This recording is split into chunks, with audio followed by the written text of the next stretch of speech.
ஒரு வழியா இந்த படம் பல தடைகள தாண்டி ரிலீஸ் ஆயிருக்குங்க. மக்களுடைய நீதிக்காக தன்னுடைய முன்னாள் எதிர்காலத்தையே எதிர்த்து நிக்கிறவன் தான் ஜனநாயகன். அந்த மாரி ஒரு கான்செப்ட்ல தான் இந்த படத்த எடுத்துட்டு போயிருக்காங்க.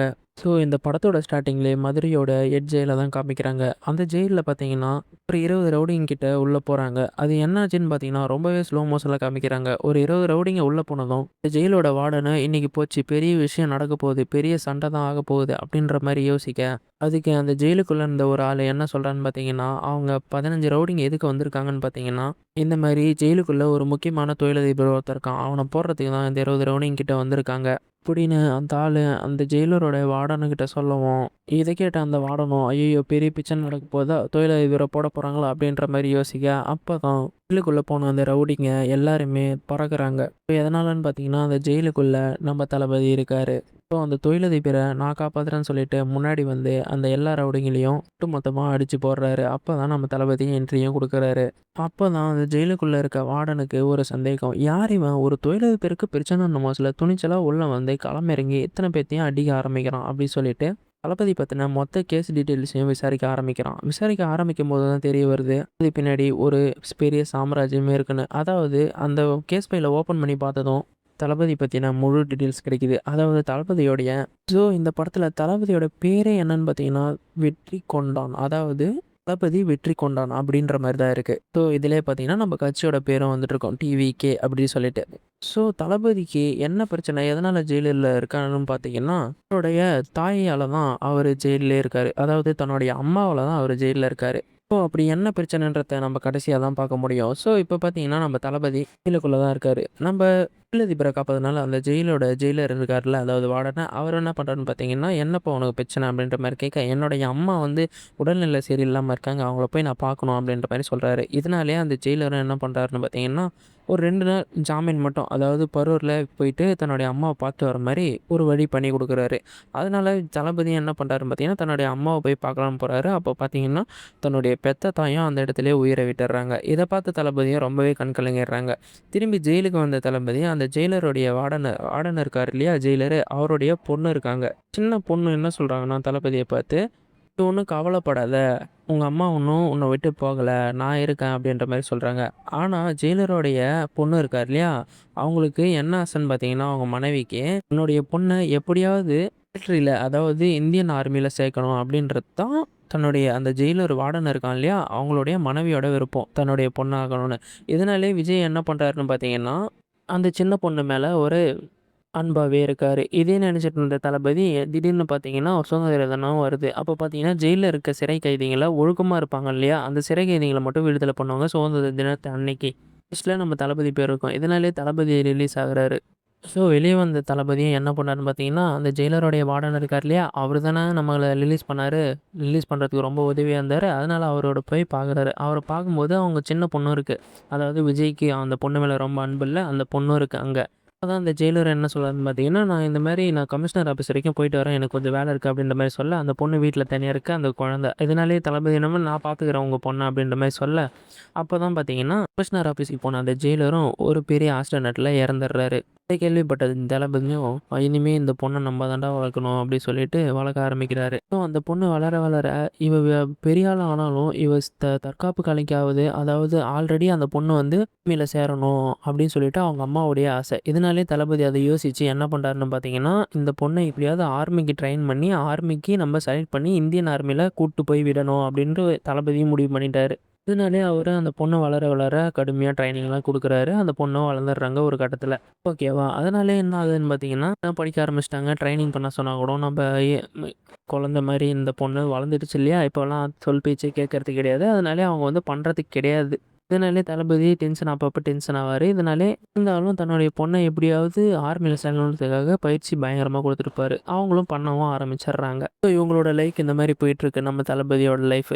அப்படியே கட் பண்ணா இன்னொரு சீன காமிக்கிறாங்க. ஆப்பிரிக்கால ஒரு கொடூரமான கேங்ஸ்டர் ஒரு வில்லனா காமிக்கிறாங்க. அவன் என்ன பண்றான்னு பார்த்தீங்கன்னா, ஆப்பிரிக்கால இருக்க மக்கள் எல்லாம் கொடூரமா சாகடிக்கிறான். சாகடிச்சுட்டு அங்கருந்து ஒரு ப்ராஜெக்ட், அதாவது அவங்களுக்குள்ள டிஸ்கஸ் பண்ற ஒரு ப்ராஜெக்ட்ட எடுத்துக்கிட்டு என்ன பண்றான்னு பார்த்தீங்கன்னா, இந்தியாவுக்கு வராங்க. இந்தியாவுக்கு வந்தவங்க அந்த ஜெயில், அதாவது ஜெயிலு மதுரை ஜெயில் இருக்கு இல்லையா? அதில வந்து பெரிய விபத்தையும் ஏற்படுத்துறாங்க. அந்த ஜெயிலையே ஒட்டுமொத்தமா அழிக்கிறாங்க. அப்படியே அந்த சீனை கட் பண்ணா இந்த சைடு பார்த்தீங்கன்னா, சூப்பர் மார்க்கெட்ல நம்ம ஹீரோயினைய நம்ம விஜய் தளபதி வந்து மீட் பண்றாரு. அந்த ஹீரோயின பார்த்ததுலேருந்து அவங்களுக்குள்ள ஒரு அஃபேர் மாரி, அதாவது புடிச்சிருக்க மாரி. அஃபேர் எதனால வந்ததுன்னு பார்த்தீங்கன்னா, ஆல்ரெடி நம்ம தளபதி வந்து ஜெயில்ல ஒரு ஃபைட் பண்ணியிருப்பாங்க. அந்த சீன வந்து நம்ப ஹீரோயினி பார்த்துருப்பாங்க. அதனால தளபதி மேல ஒரு அஃபேர் ஆயிடுச்சு. அதனால சூப்பர் மார்க்கெட்ல பார்த்ததுலேருந்து அவங்க மேல ஒரு கண்ணு மாரி இருக்கும். ஸோ, அப்படியே இந்த சைடு பார்த்தா தளபதியும் தன்னுடைய பொண்ண ட்ரைனிங் பண்ணிட்டுருக்காரு. அந்த சமயத்துல பார்த்தீங்கன்னா, உங்களுக்கு ஒரு ஞாபகம் வரும். அதாவது சின்ன வயசுலேருந்தே அவங்க அம்மா ஒரு பொம்மைய, அதாவது அந்த குழந்தைகிட்ட குடுத்துருப்பாங்க.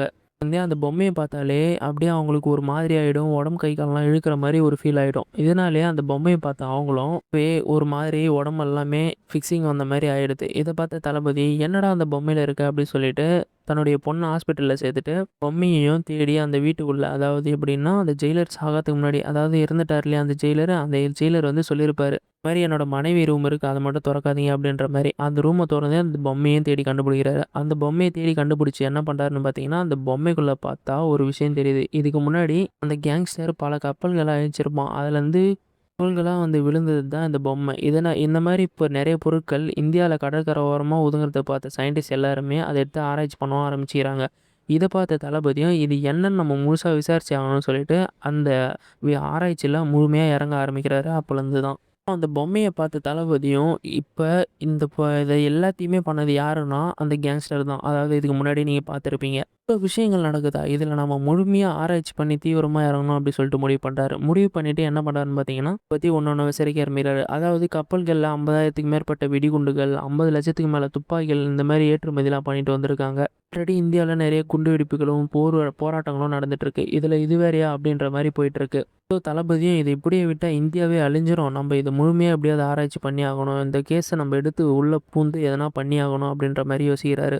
ஆரம்பத்துலேருந்து இந்த படத்துல கேங்ஸ்டர்ன்னு சொல்லியிருந்தேன். அவன் யாரு? அவன் ஒரு ஓஎம். அதாவது ஆப்பிரிக்கா கேங்ஸ்டர் அவன். ஓகேவா?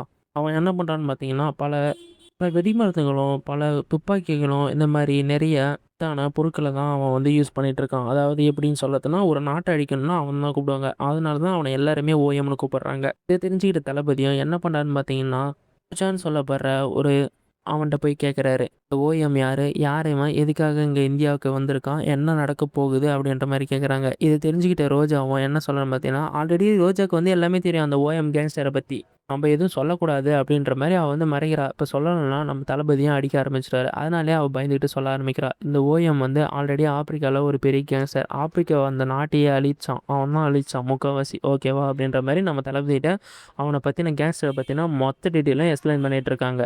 ஸோ, அந்த ஓஎம் கேங்ஸ்டரும் ஆப்பிரிக்கால பல தலைவர்களையும், அங்க இருக்க மொத்த பிரதமரையும் எல்லாருமே விலைக்கு வாங்கிட்டு, அங்க இருக்க மக்கள அடிமையாவும் ரொம்ப துன்புறுத்தியிருக்கான். இதே மாரி இந்தியால போயிட்டு நம்ம எல்லாரையுமே கைக்குள்ள வச்சுக்கணும். அதாவது இந்தியாவ பொறுத்தவரைக்குமே தலைவர்கள மட்டும் நம்ம கைக்குள்ள வச்சுக்கக்கூடாது. மக்களையும் சப்போர்ட் பண்ற மாரி வச்சு அவங்கள ஒட்டுமொத்தமா அழிக்கணும் அப்படின்ற மாரி பிளான் போடுறான். சரி, ரோஜாவும் இத பத்தி தளபதிகிட்ட எக்ஸ்பிளைன் பண்ணிட்டு இருக்கா. ஸோ, தளபதியும் இப்ப அந்த ஓஎம் கேங்ஸ்டர எதிர்க்கலான்னு முடிவு பண்ணிட்டாரு. அவர எதிர்க்கலான்னு போகும்போது என்ன நடக்குதுன்னு பார்த்தீங்கன்னா, அந்த ஓஎம் கேங்ஸ்டரும் ஃபுல் ஃபோர்ஸோட வந்து ஸ்குவாடையே இறக்கி வச்சிருக்கான். இதனாலேயே இத பார்த்த தளபதி என்ன பண்ணாருன்னு பார்த்தீங்கன்னா, தான் தயாரிச்ச ரோபோ, அதாவது தளபதி வந்து ரோபோட்டிக், அதாவது ஆர்மில இப்பலாம் பார்த்தீங்கன்னா, ரோபோட்ட தான் அதிகமா யூஸ் பண்ணுவாங்க. அந்த மாரி தான் தளபதி ஃபுல் ஸ்குவாடா பின்னாடி இறக்கி வச்சிருக்காரு. அதாவது ஆப்போசிட்ல மனுசங்க சுடும்போது 2 பேருமே சாவாங்க. இதில பார்த்தீங்கன்னா, ரோபோட் தான் சுடும். ஆப்போசிட்ல சுடுறவன் கேங்ஸ்டர் ஓஎம் வந்து மனுஷன். அதனாலேயே அவங்க அந்த ஆட்கள்லாம் சுட்டாங்கன்னா, ரோபோ மேல பட்டா குண்டு ஒண்ணுமே ஆகாது. அதனால இன்றைக்கு தளபதியும் சுட ஆரம்பிச்சிட்டாரு. ஸோ, சாரி, தளபதி இதில அந்த ரோபோ வில்லன், அதாவது ஓஎம் கேங்ஸ்டர்ன்னு சொன்னேன் இல்லையா? அவன் தான் ரோபோவ இறக்கி வச்சிருக்கான். நம்ம தளபதி வந்து ஃபுல் ராணுவப்பட, அதாவது மனிதர்கள கூட்டு போயிட்டு சண்டை மாஞ்சிட்டு இருக்காரு. ஆனா, அவன் ஆப்போசிட்ல ரோபோவ வச்சு நம்ம தளபதிய அட்டாக் பண்ணிட்டு இருக்கான். ஸோ, தப்பா சொல்லிட்டேன், சாரி.